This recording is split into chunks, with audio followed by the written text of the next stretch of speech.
We're live and we've got a lot to get into today. I want you to comment your city and state below so I can see where the real ones are tuning in from right now. And as millions of parents gear up to send their kids back to school, President Trump just dropped a message that every American needs to hear, especially the ones that are still trying to push the woke garbage in the classroom. He's not just talking about education, he's talking about all the media lies and burying the Biden era of inflation narrative, making it crystal clear.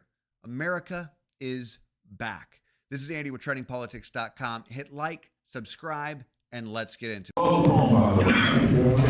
was a great trip. It was an amazing trip. For the country, for me it was okay, but for the country it was an amazing trip. Go ahead. It was.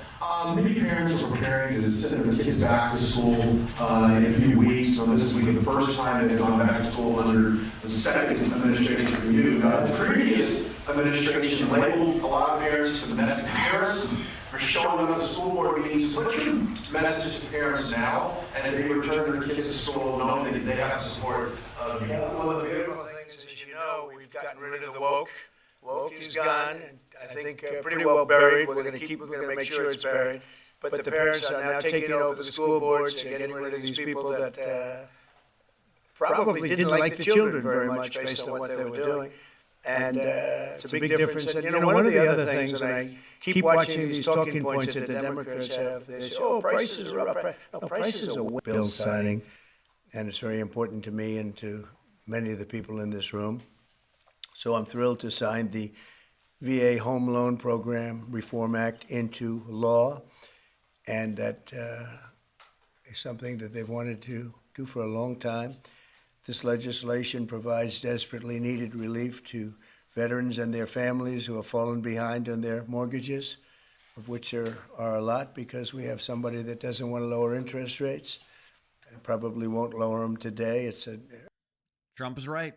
America was a mess a year ago, and now we're leading the world again. But it's not enough. It's not just about the economy or the schools. Trump's making moves that actually save lives, especially for people who've sacrificed the most. The next clip is about veterans, thousands of them about to lose their homes, and what Trump just signed into law to stop that from happening. And the best part, not a single Democrat dared to vote against it. Watch this. Bill signing, and it's very important to me and to many of the people in this room.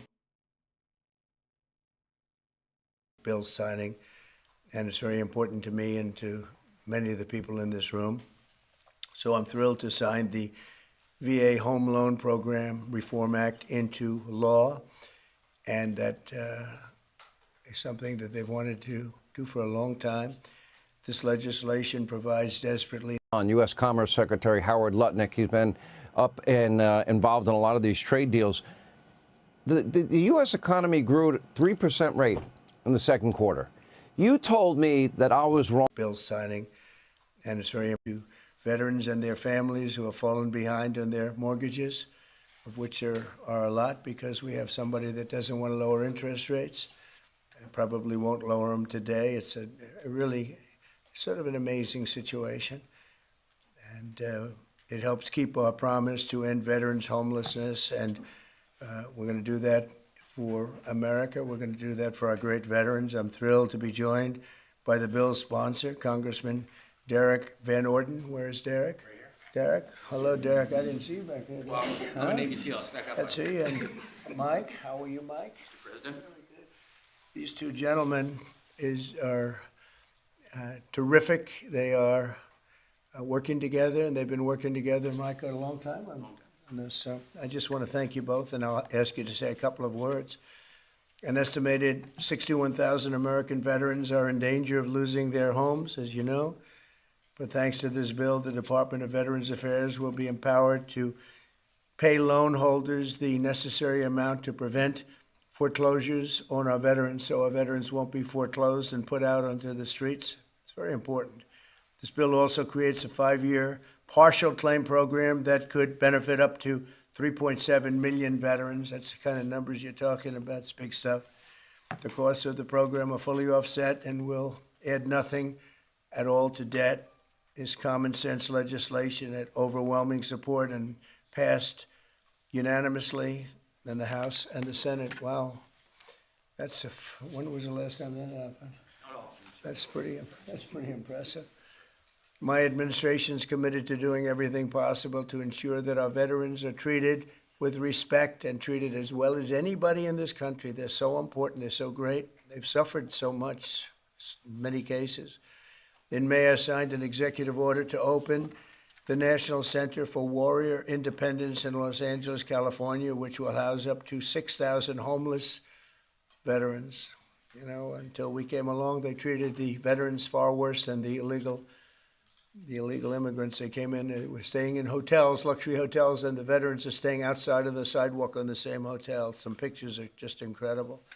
In addition, we'll also be opening a full-service VA center in New Hampshire, which is the only state in the union to not have a VA center. And I made that promise to the people of New Hampshire a long while ago, and we got it done. It's the only state that doesn't have, and yet you have a lot of veterans in New Hampshire. We're slashing the wait times at VA medical centers, and we're bringing back VA choice and VA accountability, which I had and the Democrats abandoned. It made it so much better. Accountability, meaning if you treat our veterans badly, we treat you badly. You get fired and beyond that. And VA choice is you can get out and you can, if you don't have a doctor ready, willing, and able to take care of you within the VA, you go outside, you go see a doctor, you get better, and we pay the bill. And the veterans loved it. We had a 92% approval rating. And what did the Democrats do? They came along and they ended both of them, and they hired back many of the people that we fired. We fired people and replaced them with great, loving people. But we fired people who were sadists. In many cases, they were sick. They were thieves. They were stealing. And they hired them back. The accountability, meaning the VA accountability, it was a big deal getting it passed because you have unions, you have all sorts of problems to go through. We got it through everything. And the Democrats, as soon as they got back, they hired many of the worst people right back, and we're getting rid of them. But I want to thank the two gentlemen standing behind me, and I'd like to ask you just to say a couple of words, and then we'll take a few questions if you'd like, and we'll sign the bill. This is an incredibly rare thing to see in Washington. So for Washington to pass something that everybody agrees with, both the left and the right, that's incredibly rare in today's world. But Trump did it. And that bill made history. And if you serve this country, if you're a veteran, Trump just proved to you that he still serves you. And helping veterans isn't the only thing that's turning heads right now. Behind the scenes, there's something even bigger brewing, because the numbers coming in from the Trump economy are turning so-called experts into full-blown believers. The media spent years mocking Trump's economic vision. They said manufacturing was dead. They said Trump's economic plan was a fantasy and that it wouldn't work. And now, just 6 months into office, we're watching $15 trillion in new investment flood back into the U.S. manufacturing. We're watching the European Union sign off on $750 billion in energy deals. And while other countries are raising interest rates just to survive, Trump's policies are driving full-blown growth without the chaos. This is not just a recovery, it's a full-blown resurgence built on trade, energy, and American workers finally getting the win that they deserve. Here's what they're not showing you. Take a look. Watch this. On U.S. Commerce Secretary Howard Lutnick, he's been up and involved in a lot of these trade deals. The U.S. economy grew at 3% rate in the second quarter. You told me that I was wrong the last time you were on this program, that it's not 11 or 12 trillion in committed investments in manufacturing over the next 4 years, but you said it's closer to 15 trillion. I would imagine after last week's trip to Europe, you're probably right because you knew more than me at the time and you didn't share it with me, and I'll hold that against you forever. 15 trillion, anywhere between 12 and 15 trillion new investments. That's never happened before. Largest tax cuts in history. Reagan dropped the top rate 70 to 28%. We doubled revenues. No tax on tips, overtime, Social Security. Then we have the energy factor. America's never opened up energy like before. The EU deal has, what, $750 billion in committed energy purchases in this country? And you're telling me we ought to be paying the highest interest rates in the world? That's just crazy, right? It's crazy. I mean, think about it. 3% GDP today. And let me give you a hint. We're going to stay at 3% GDP for the rest of the year. And next year, we're heading towards 4. Donald Trump is delivering because if you look at all these investments, when all these factories are getting built, what do you think that means? That means we're employing people to build those factories. We don't have to wait for those factories to come online. While we're building those factories, that drives our employment. That drives productivity. That's part of the win of Donald Trump. Build the factories, and then those factories come online, and off we go. So 3% going to 4%. And these trade deals empower America to win. It's amazing. Okay.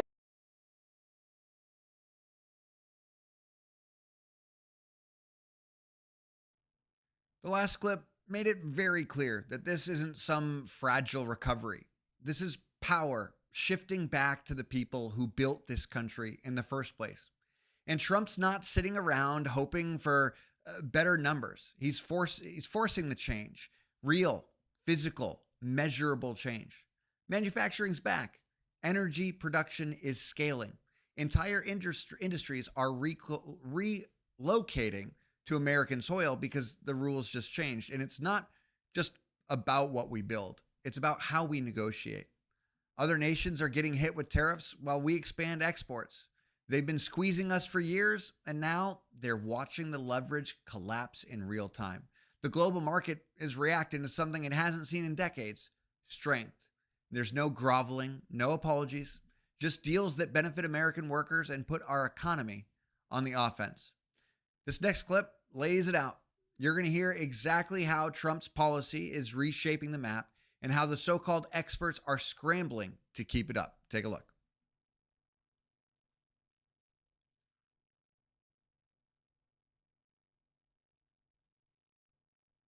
We had the first budget surplus in June for the first time in 20 years.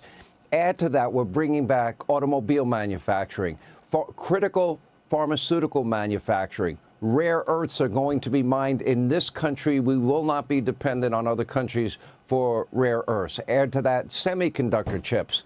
So, tell me where the weakness is in the economy. All these trade deals, I don't know how you guys pull this off. They pay a tariff, we pay no tariff. They pay a tariff, we pay no tariff. They pledge to spend, hundreds of billions. We don't pledge to spend a penny. I don't know how you do it, Howard, but I have a thing or two to learn from you when it comes to investment and negotiating.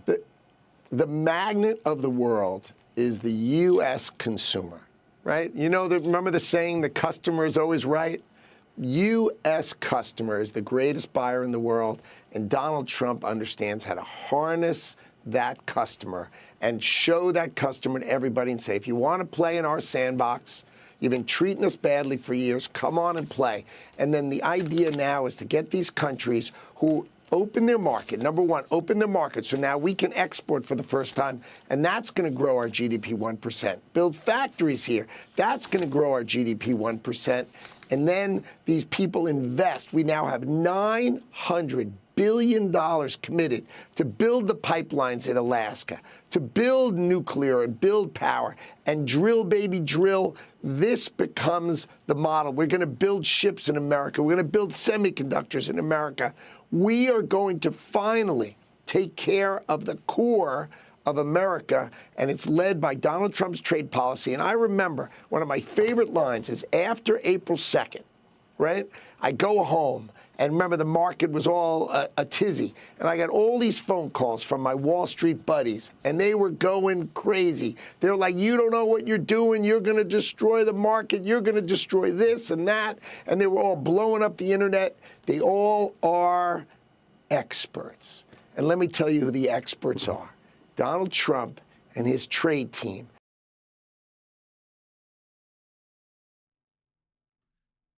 That clip was absolutely exciting. We're watching America rise again, and factories are breaking ground, energy's flowing, these jobs are coming back. He's reshaping the entire world and forcing the system to serve us for a change.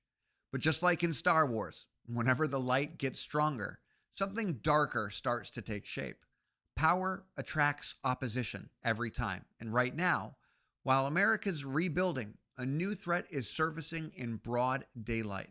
And his name is Mamdani. And in case you haven't heard of him, here's a clip that says it all. A New York City councilwoman, an immigrant herself from former Soviet Union, is sounding the alarm on what this guy could bring if he becomes mayor. And here's a hint. It's communism, anti-Semitism, Hamas sympathies. It's the whole works. And this isn't just policy disagreement. This is a real warning. And if this nut job becomes mayor, there's no telling how far his political career will go. Let's roll the clip.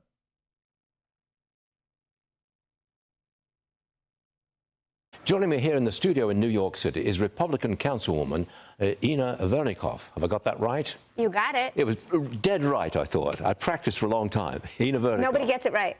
I'm glad to hear it. You're sounding the alarm about the socialist candidate, Zoran Mamdani. Is he a communist, and do New Yorkers realize what they're getting into with a communist?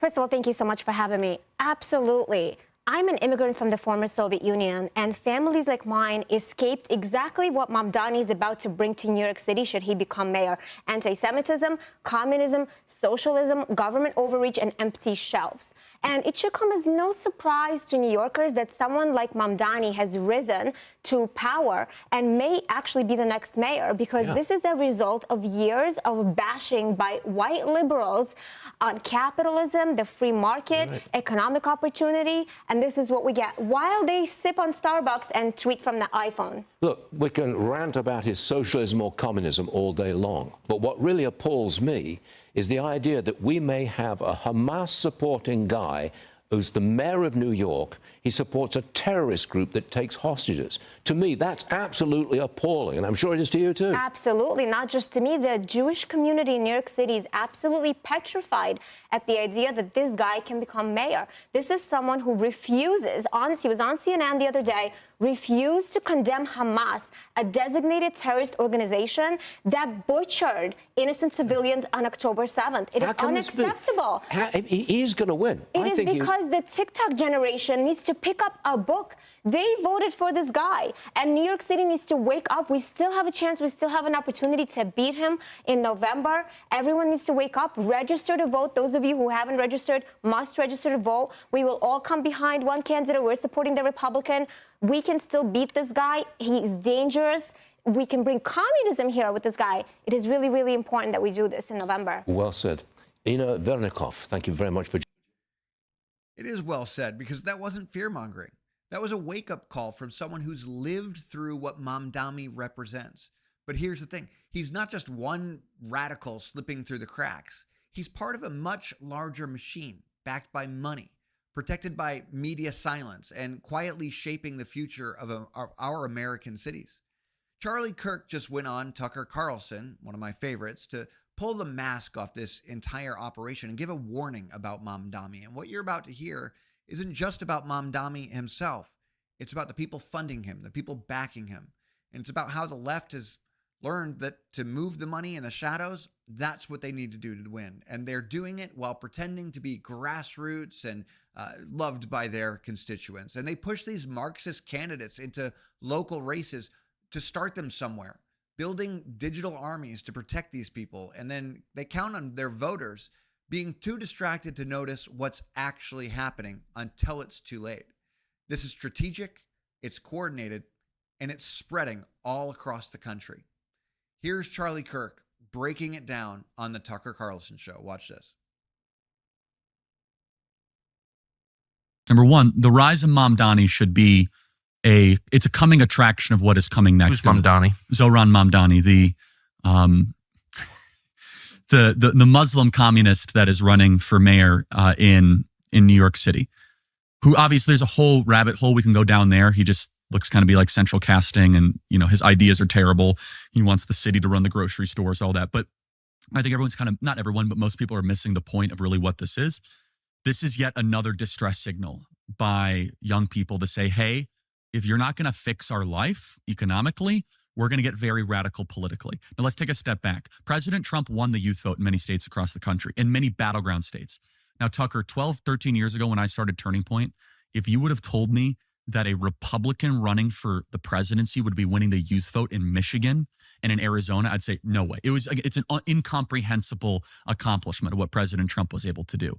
One of the reasons he was able to win younger voters and younger men, especially in big numbers, is that they were trying to get their leaders' attention. They said, hey, this guy, Donald Trump, he is pledging to go fix our economic anxiety. He is loud. He is going to get your attention. Donald Trump was a distress signal by a lot of young people, especially young men, that were stuck in a credit-centric renter economy. And again, this is what is the rise of Mamdani. It's just another iteration of this, only from the left, which is a credit-centric renter economy. Yes, which is the way that we need to focus, that we need to kind of frame this. And conservatives, I think I know why, are just so unwilling to have this conversation. And I'm not even going to get into what we should do about it. I think I have some good ideas. And trust me, I'm not a socialist. I'm a market guy. I like capitalism. I think markets are good. I think entrepreneurship is good. But we need to kind of paint this picture first, because I think I know this for certain, so many people in DC have no idea what I'm talking about when I bring this up. Charlie Kirk just peeled back the curtain, and it's even uglier than we thought. Mamdani is not just another activist. He's fully funded. He's media shielded, and he's a weapon of the radical left. And they're aiming him straight at the heart of New York City to start with. And here's where it gets even more insane. Even Chris Cuomo is sounding the alarm. This liberal guy. When a guy who spent years running cover for Democrats start asking if Mamdani would hurt police morale, you know we've crossed into dangerous territory, because this is not about rhetoric. Mamdani has openly supported defunding police. He said cops are a threat to public safety. He's called them racists, and now he wants to run the city that they serve. Think about what that does to recruitment numbers. Think about what that does to crime. And think about what that tells every criminal who's watching this play out. When the person in charge is siding with chaos over order, this is not going to have an end result. And it's not some theoretical thing. This might actually happen. And it's a test run for the rest of the country. And if it works in New York City, it spreads fast. Here's the clip. Take a look. Do you think your opponent, Zohran Mamdani, would a Mayor Mamdani help or hurt the morale of the NYPD? Well, look, if you look at his prior statements, I think it would definitely hurt. Literally, he has said he was part of this defund the police movement. He has said that the police are a threat to public safety, that they are racists, that he would dismantle the police department. So these are all very harsh statements. I think it would be very hard to recruit police. Who would want to work for a mayor who basically did call the police officers racist? I think he would aggravate what is already a bad situation. And I don't think he understands the importance of the NYPD and the importance of public safety, and something like this happens. And then it really is a reality check for all this political theory and political hype that we have going on in this country, with the extreme left postulating these theories that have no connection to reality. If you watch this entire episode, you're not the kind of person who needs convincing. You already know what time it is. Trump's back. The economy's roaring.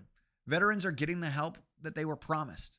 Factories are going up. Energy is flowing, and the global market is learning really fast what happens when real leadership takes the wheel. But like we saw today, every win we have brings out the wolves. While we're out rebuilding and Trump's out rebuilding, they're infiltrating. While jobs are coming back, they're pushing Marxist candidates with foreign money and domestic silence. They're not debating, they're installing. They're not organizing for ideas, they're installing threats like Mamdani right into the bloodstream of American cities. You saw the playbook, you see it every day. They scream about equity while they torch our every opportunity. They cry about justice while they spit on the law enforcement. And when they can't win on merit, they flood the internet. They flood the media. They flood the ballot box with whatever it takes to bury the truth. But here's the good news. The fight is not over. And we've got more tools than they want us to believe. We've got the facts. We've got the numbers. We've got a president who's not playing defense anymore. We've got voices like Charlie Kirk, Tucker Carlson, and everyday citizens like you watching this video who have lived through real tyranny and are stepping up to warn us before it's too late. So what now? Now it's your turn. If you're in a red state, don't get comfortable. If you're in a blue city, don't back down. And if you think that this kind of madness won't reach your neighborhood and your life, look around.